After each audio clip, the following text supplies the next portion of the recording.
Let's take a look at this. Destiny's final update is incredible. That's the problem. They were listening. So at this very moment, by the recording of this video, right? Uh Destiny 2 shot up pretty fucking high or so. It actually reached up to 100k players in the last 24 hours. I'd be super curious to see if it reached up there because of the discount that was happening on Steam, just out of curiosity. But I'm super curious to see what's going to be happening. Bellular News got the information on us, so let's go take a look and see what's been happening. On the 9th of June, Destiny 2 gets its final content update ever, and ever since the announcement of that, a bit of a war has been raging, and honestly, rightly so. Players are grasping for any chance to save the game that they've given a decade of their life. All I have to say is, out of all the people from the Destiny community, okay, look, the only person I would ever be behind or rally behind would be My Name is Bife. Aztec Cross is the last person I want to be behind, because my god, that guy was shilling for the freaking marathon game for quite a while, even though a lot of people in the comment sections were literally telling him, this ain't it, chief, this is not it, man, no, don't try to defend this. And look what's happening to Destiny. Since now Destiny is basically dead, he came back to Destiny trying to defend Destiny. Man, dude, I ain't gonna lie. When a game holds you tight on the fucking balls or so, you know, I'm like, you'll always come. Like, don't get me wrong, I like Call of Duty, but that shit don't grab me by the tits, though. That's all I gotta say. That they've given a decade of their lives to, bombarding the chat at every game showcase, not just Sony's State of Play. There's petitions, grim Steam chart comparisons between Marathon and Destiny 2. Now, of course, some of Bungie's hands have been very full. There's people there trying to send their game off in the best way possible with this update, and that's all while the rest try to make Marathon work. The actual developers have no other. All I have to say is, right, when it comes to the ball and gun gamers, their expectations in video games are so fucking low. I literally have to dig below the fucking ground to see that bar. That's all I gotta say, man. Ball and gun gamers will fucking slobber up anything that you give them, okay? You give them a pile of shit, they'll fucking eat that shit up, dude. That's all I gotta say about that, okay? I'm like, the ball and gun gamer communities will never, ever beat the allegation of how bad they like to, you know, take quality in their games, okay? All right? Their choice. And that's why, as more and more has been revealed by insiders about the state of Bungie and expectations for the future, fans are very much trying to take matters into their own hands. And even then, on top of that, I saw the video of Asmongold literally debating against Aztec Cross and literally counteracting every single point that Aztec Cross was making. And it was just kind of like, yeah. I'm like, Aztec Cross is literally fucking like sucking that copium so hard, you know?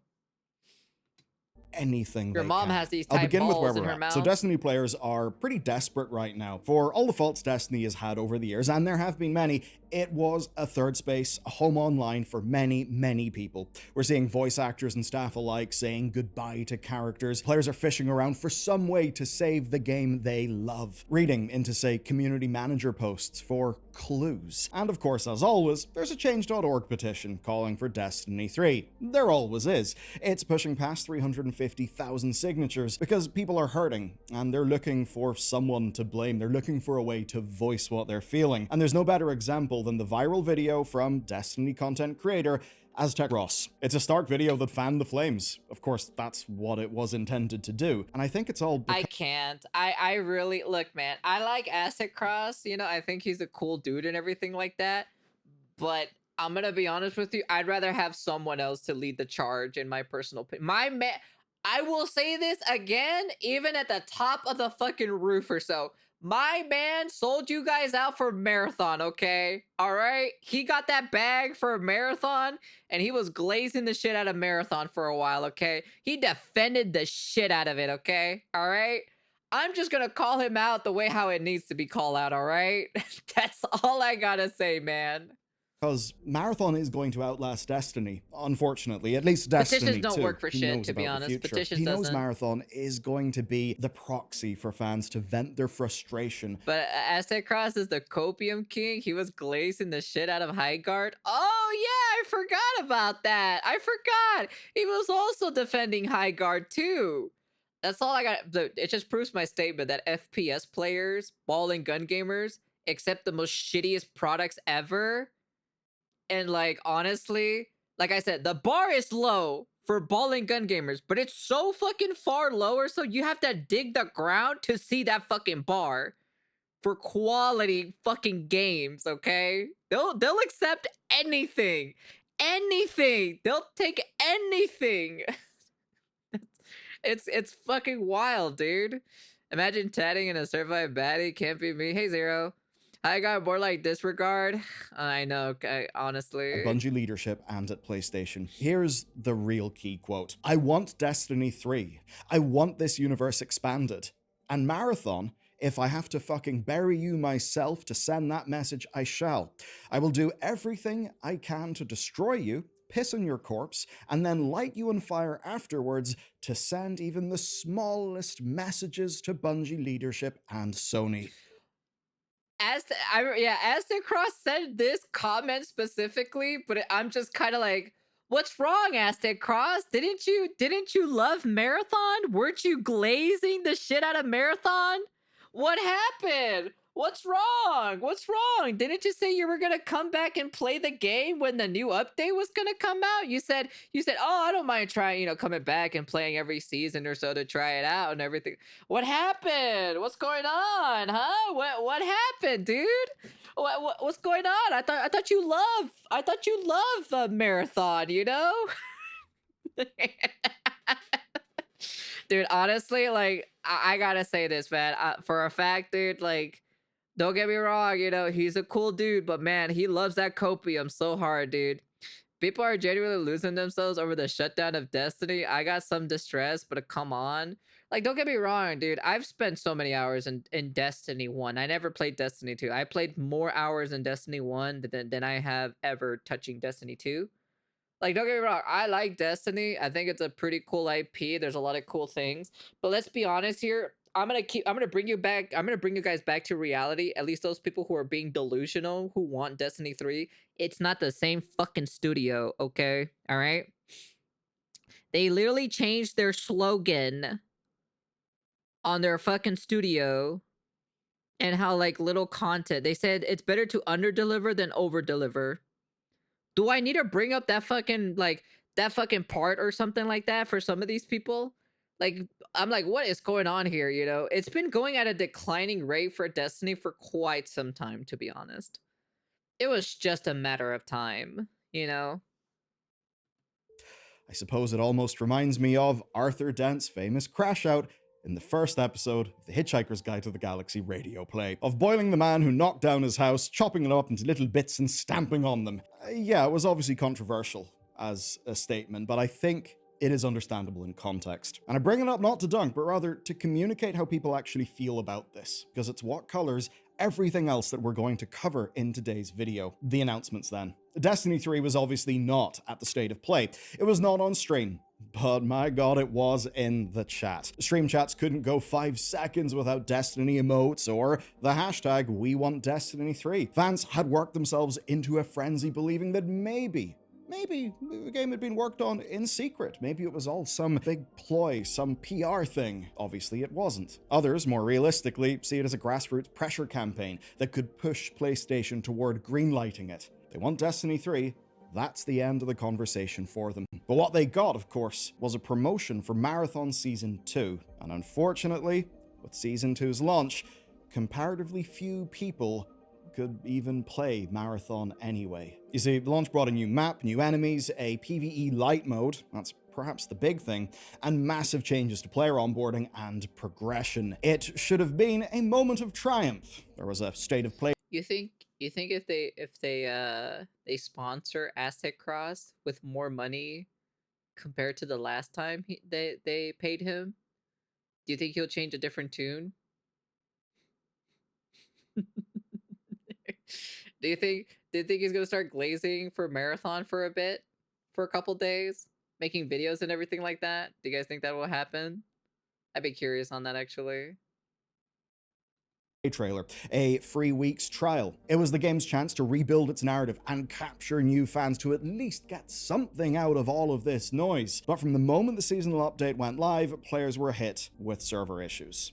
It wasn't a DDoS or some attack, it was just endless bugs and server issues. They lasted 6 hours before Bungie could fully resolve them. The Steam player count looks like a yo-yo from all the server resets, and while Bungie did try to compensate players for the lost time, obviously, the biggest I loss see. was the potential here, because when all was said and done and it was over, Marathon's player count had spiked to 50% of its launch peak, 40,000 concurrent players, which is a respectable number of players. For many games, that is a high bar, a high definition of success. But Marathon is an expensive game, and it's not Destiny 3. But the painful part for Marathon's team is we'll never know what this launch could have been because of those problems, or even whether this is the high point for that game. And for some Destiny players, it was all just a slap in the face.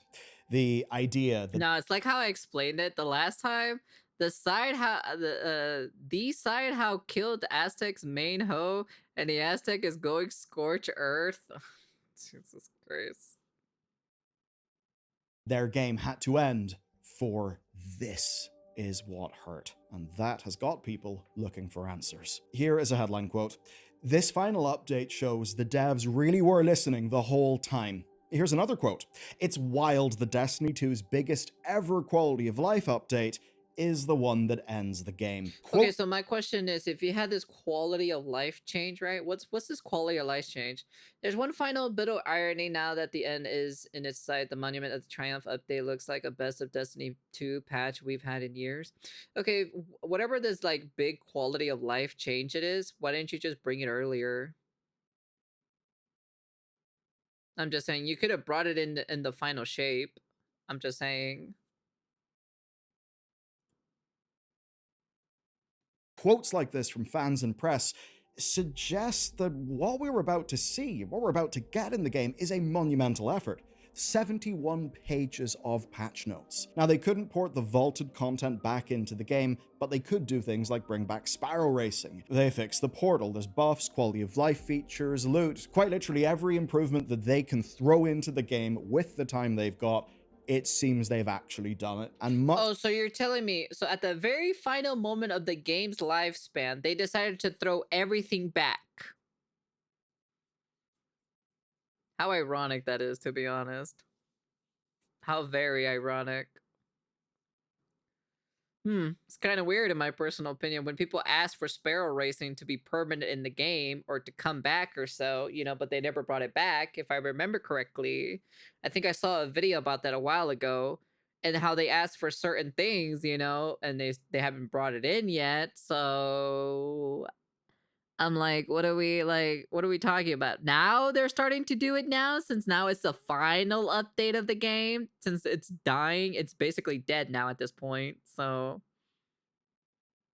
of this is what players have been asking for years upon years upon years. Such that the sad fact of all of this is that an update like this almost looks yeah, like but the some of them sort of want it to be thing as a that could permanent get the base thing game because healthy they thought enough of it to it's actually grow being again, fun. which is why it's all the more painful given that that's it for this game. Now, in a way, there's a clear logistical reason for what they've done. While many devs on the Bungie team actually didn't know that end of service was coming, they were working on projects that could have been folded into this update. Essentially, content that would have otherwise rolled out across the year. Where now, well, we're just getting as much as they could finalize all at once.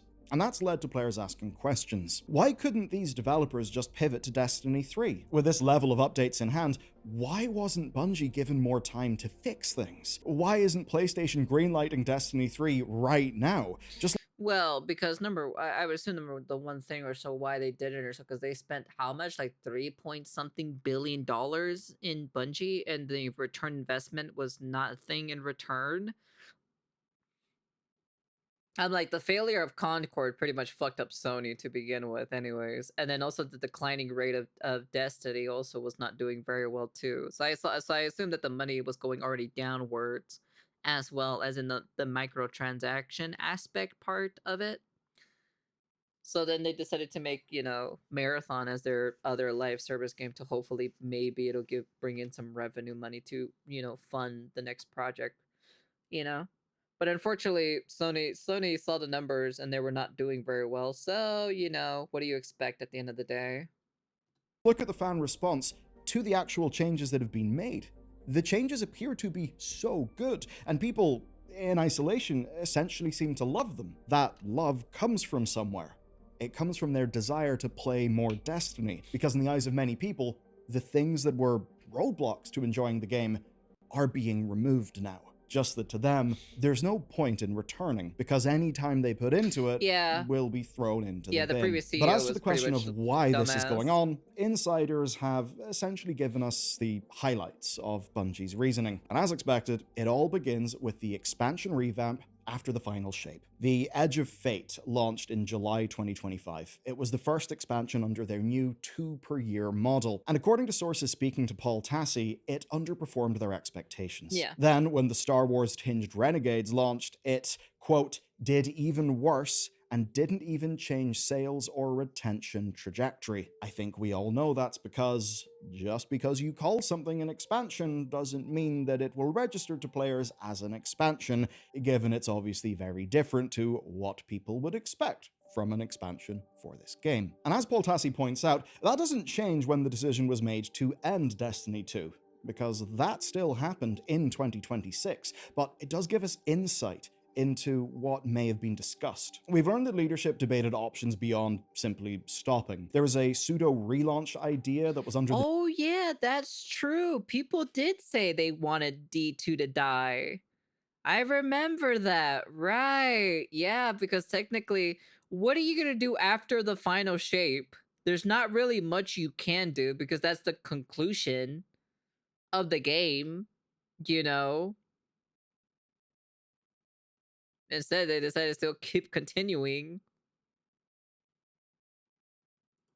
name Destiny Infinity. That was floated, so too was Destiny 3. But there was one overriding problem that could not be overcome here. Any of that stuff would have represented a major change in plans. There's no way to guarantee that making Destiny 3 would pay off, simply because we can't look into the future, right? And that is in spite of the brand recognition and the built-in audience. Doing it is still a risk. There are estimated costs of around $500 million to build a game at that scale, and that's before marketing factors Jesus in. Christ. Just think about how many copies, or perhaps how many silver one would need to buy to start making ROI in that. Even though most of us can see a vision of that working, PlayStation, to greenlight it, would need near complete faith in Bungie's ability not just to deliver, but to deliver profits at a high enough rate to justify the investment, and also to deliver those profits in a reasonable amount of time. Now the thing is, we know Destiny 2 was still outperforming Marathon on console, but even now, Destiny's monetization scheme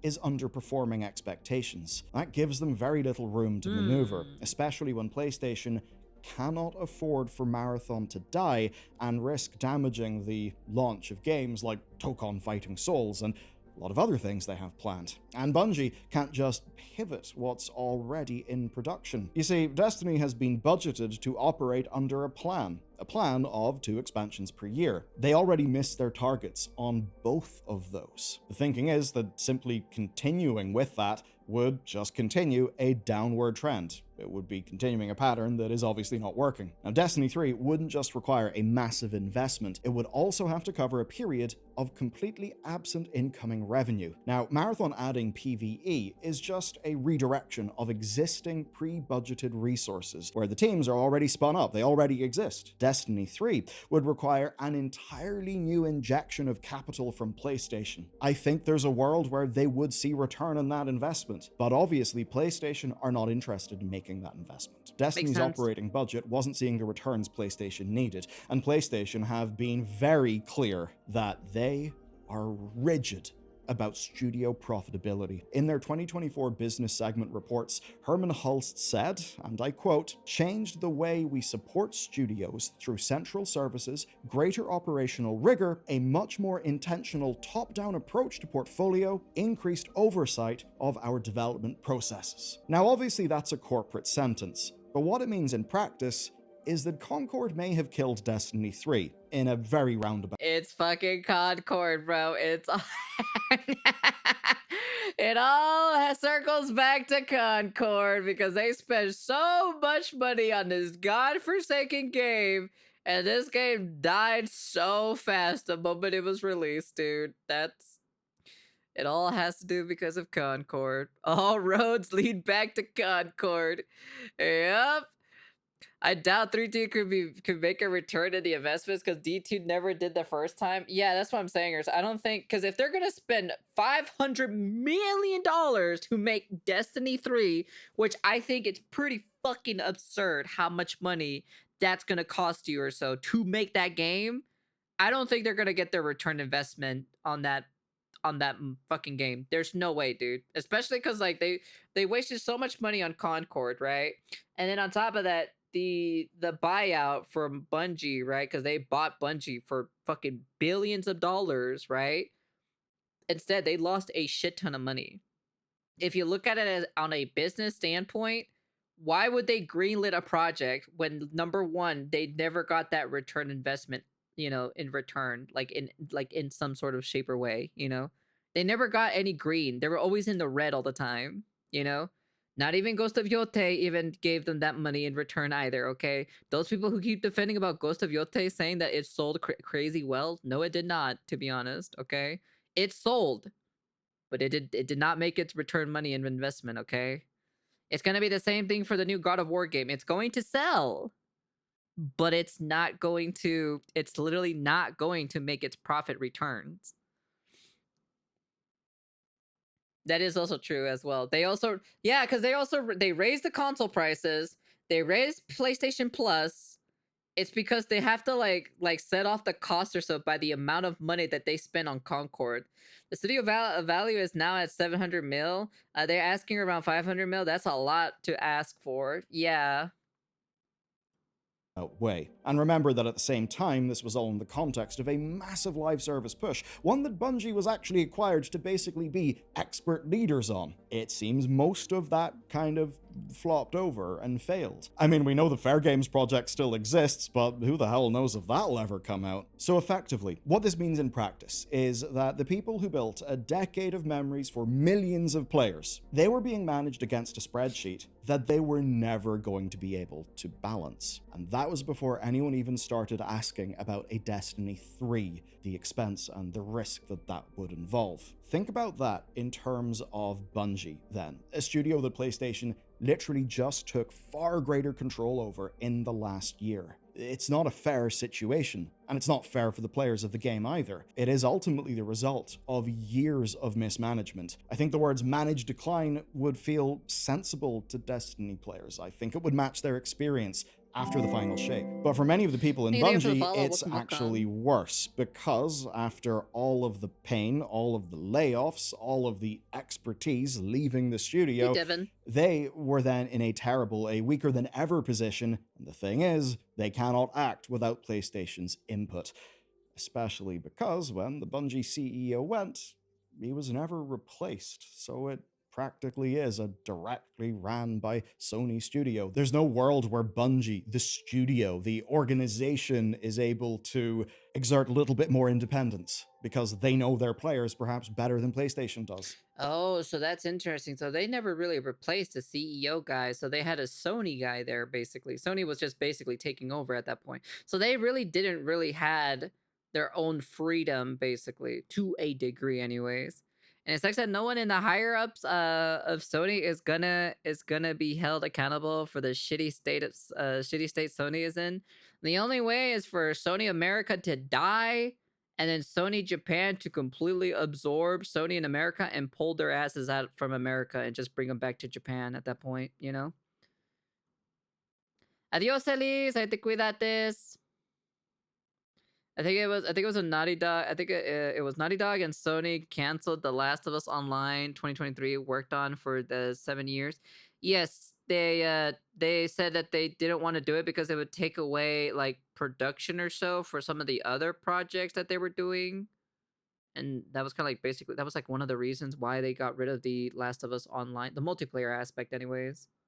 That's just not possible anymore. And that means the Destiny cannot continue, and it means the Destiny 3 cannot be made, because ultimately that is Sony's call, and they're not going to make that call. And it will be the case moving forward, even as fans plan one final huge protest to make sure the people in charge know exactly how much Destiny 3 is wanted. We need to at least smash Marathon's all-time high to show them they made the wrong decision. Hell of a quote. And you know what? Yeah, I vibe with that, I agree. Beyond wanting to see the new content in the Destiny update, fans are rallying to get as many people as possible to log into Destiny 2 for that final update. And considering how many people own copies of that game, it really wouldn't be hard. One final, earnest show of faith, of love for the game. Of course, people have seen other games bend to this kind of pressure. They've seen companies react to preserve their revenue. But in this case, players aren't just trying to change the opinion of designers or executives. They're trying to alter the business strategy of a platform holder that's unpicking years of bad decisions by Bungie leadership. And that may take a hell of a lot more than just showing up. Ultimately, what would talk to Sony people is money. But Yep. here's the problem. Even though they've made so many fantastic changes with this update, no I'm one like, you can bring as many people as you want or so to play that Destiny update. You can bring in hundreds, you can bring in 200s, you can bring in 300s, but the problem is they don't have the money right now. You know, if you're not spending at least a shit ton of money in the actual game itself, you know, that's all I gotta say. Yeah, 10 minutes of the new update started the servers to crash. There was about like 160. Yeah, there was like 160K. Yeah, we saw the Steam DB on that one, to be honest. So they make its new headquarters in California from Tokyo. Will do so much damage. I'm like I'm like it did a lot of damage when like Sony America came to be a thing or so in California. And then that's when the down, the spiral down or so, because they started censoring games. They started to be more restrictive on anime games, because we all know for a fact Sony was the main household for Japanese games. The whole anime stuff, the whole anime aesthetic. That's why I like Sony a lot than compared to Xbox. Plus, also I was like a huge fan of I like the controller a lot more on the Sony compared to the Xbox. The Xbox felt a little too big, and that's kind of like basically it. That's where I played a lot of JRPG games on the Sony console. But ever since they moved over to America, well, is going to spend money. It would be a completely insane thing to do, because it's just throwing money into something that's over. And that's perhaps what stings the most. There is a world where this Destiny 2 update happens, but they don't say that the game is over, that it's ending. It's maybe them saying, we actually need to figure out what's going on next, because we've really not seen what we needed from these last two expansions. It's clear you guys aren't particularly happy because you're obviously not playing the game. We can all see the player numbers. So you know what? Here's a huge grab bag of everything you guys have been asking for that we okay, think we buddy. can deliver. Let us try to cook in the future of this game, and I hope you enjoy this patch. By the way, there's not going to be an expansion in a few months. We're scrapping that plan. There is a world where that happens, but this patch is well received, and it could be a launching pad to the future. But because the end's been confirmed, no one's going to spend money in that game. Nope. And ultimately that means that the one number that matters the most to the key decision makers is not going to go in the right direction. But what can't be taken away by these decisions are the decades of memories and the love for Destiny that's clearly on display here. Frustrated and angry, of course, as it may be for some, it does come from a place of caring. Yeah, of That's what course. a decade in a world does to you. Mhm. You don't just walk away. There's something hopeful in that. Whenever people are able to rally together and actually take some form of action, so many bad things in the world, so many things we don't like, ultimately are enabled by inaction. They're enabled by apathy. Showing up is the opposite of apathy. If you care about this issue, take the effort to show up. Actually do. I personally don't think it is going to increase the chances Yeah. in the near term or medium term No. of a Destiny 3. No. But I think that's not the reason why it should be done. I think it should be done because it's the right thing to do. So, Destiny players, good luck. There's a lot of rough stuff happening Yep. in the industry. That's A all lot I of gotta say that's is just also good luck happening in the about it, funding you know? space. I think you guys can see with this video how, yeah, it's the funding situation, the money situation drives so much of this. And while that's one reason you should check out this video next, the other reason, quite simply, take a look at the thumbnail and get a load of just how luscious John Romero's hair is. That's what I'm saying specifically. I'm like, you can bring in as many players as you want or so, but the problem is the money wise. Do you think Sony is gonna be spending or investing on that?